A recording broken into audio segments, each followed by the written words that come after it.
Oke, lanjut ke nomor 5. Ada yang mau baca?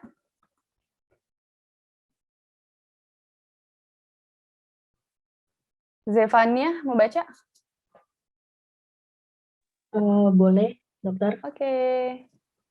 Seorang anak perempuan 10 tahun diantar ibunya datang ke puskesmas dengan keluhan bercak putih pada wajah, lengan, dan tungkai sejak 1 bulan yang lalu. Tidak gatal, tidak nyeri, dan tidak perih. Status dermatologikus makula hipopigmentasi dengan ukuran lentikular sampai numular. Terdapat riwayat yang sama pada ayah pasien. Apakah diagnosis pada pasien tersebut? A. Pityriasis alba, B. Pityriasis versicolor, C. Hipopigmentasi pasca inflamasi, D. Vitiligo, dan E. Albinisme. Oke. Terima kasih, Fania. Iya, sama-sama dokter. Jadi pasien ini ada bercak-bercak putih yang nggak gatal, nggak nyeri, nggak perih. Terus udah sebulan, umurnya juga masih 10 tahun nih, anak kecil, dan ayahnya juga begini nih. Berarti ada suatu riwayat di keluarganya. Kira-kira apa nih diagnosisnya? Enggak, 15 detik.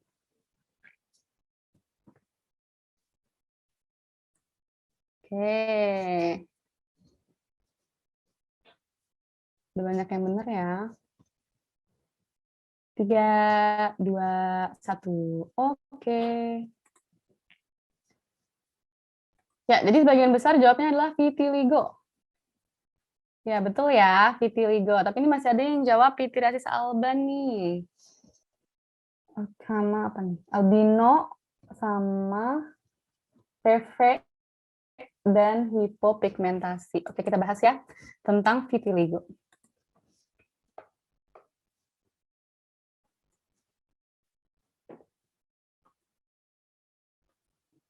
Vitiligo. Jadi vitiligo itu penyakit yang didapat bisa di kulit, membran mukosa, ataupun rambut. Di mana lesinya itu khas, yaitu makula depigmentasi, warnanya putih susu, bukan hipo ya, depigmentasi. Batasnya jelas dan bertambah besar secara progresif karena hilangnya melanosit fungsional.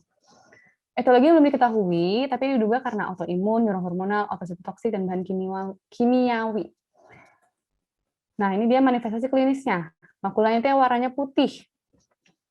Ukurannya juga macam-macam. Awalnya bisa dari kecil-kecil kan, dari lentikuler, dari miliar, gitu ya. Tuh, putih-putihnya ini. Ini yang simetris ya. Onsetnya tidak sejak lahir, berbeda dengan si albino. Progresivitasnya bisa bertambah luas atau menetap, atau dia kadang juga bisa repigmentasi spontan. Dia nggak ada gejala subjektif ya, jadi nggak ada yang tadi tuh nyeri, gatal, segala macam. Kemudian untuk penegakan diagnosis kita juga bisa nanya riwayat vitiligo atau autoimun pada keluarga, seperti pada pasien ini ayahnya ya. Kemudian lokasi awal tersering itu di wajah, akral, dan juga area genital. Klasifikasinya ada yang generalisata. Ini adalah bentuk yang paling umum. Ya. Melibatkan beberapa regio tubuh dan simetris. Ini banyak ya model-model yang kayak gini sekarang malah jadi unik. Kemudian segmental, itu biasanya di bagian-bagian segmen tertentu, unilateral, biasanya pada anak-anak. Kemudian ada yang undetermined, itu bisa vokal, jadi lesinya di situ-situ aja, dan biasanya nggak berkembang. Atau di mukosa, jadi lesinya cuma di mukosa, tapi nggak ada di kulit. Penunjangnya itu kita bisa pakai scoring, FASI, ataupun VETF, itu untuk derajat keparahannya. Dan juga untuk memilih dan juga follow up terapi, ini untuk evaluasi ya, setiap 3 bulan. Bisa menggunakan lampu wood juga, jadi nanti kalau kita sinarin, nanti dia tepinya berpendar. Kemudian untuk lab, itu biasanya kita untuk menyingkirkan dari penyakit-penyakit umum lain, misalnya ngecek ANA, DNA, segala macam. Terus di histopatologi itu tidak ditemukan melanosit, berbeda dengan albino. Kalau albino itu ada melanositnya, cuma dia nggak fungsional aja. Tata laksananya, itu kita menghindari trauma fisik, baik luka tajam, tumpul, ataupun tekanan, karena dia bisa menyebabkan timbulnya lesi baru. Menghindari stres, dan juga pajanan sinar matahari berlebihan. Tata laksananya, ini tuh kalau untuk dokter umum, sebenarnya kita tahu kortikosteroidnya aja ya.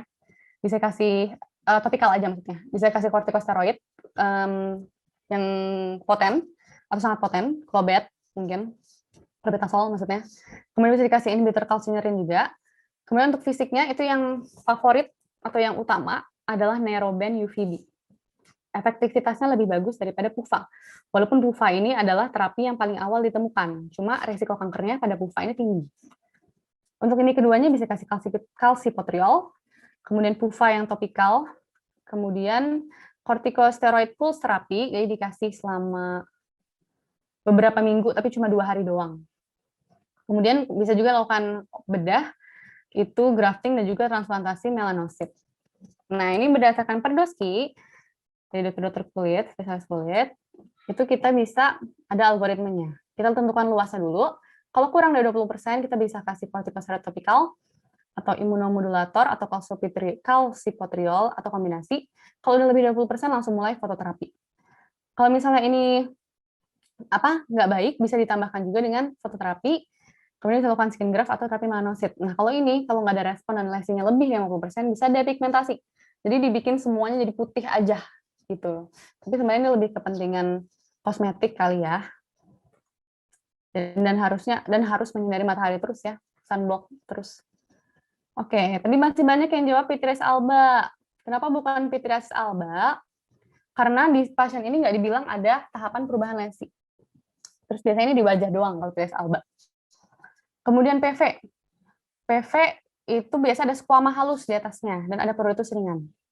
Hipopigmentasi pasca inflamasi. Namanya juga pasca inflamasi. Artinya sebelumnya pasien ini harusnya ada riwayat lesi inflamasi dulu, misalnya jerawat. Kemudian kenapa nggak albinisme? Karena albinisme itu bisa seluruh tubuh atau mata saja, ocular albinisme. Dan sejak lahir.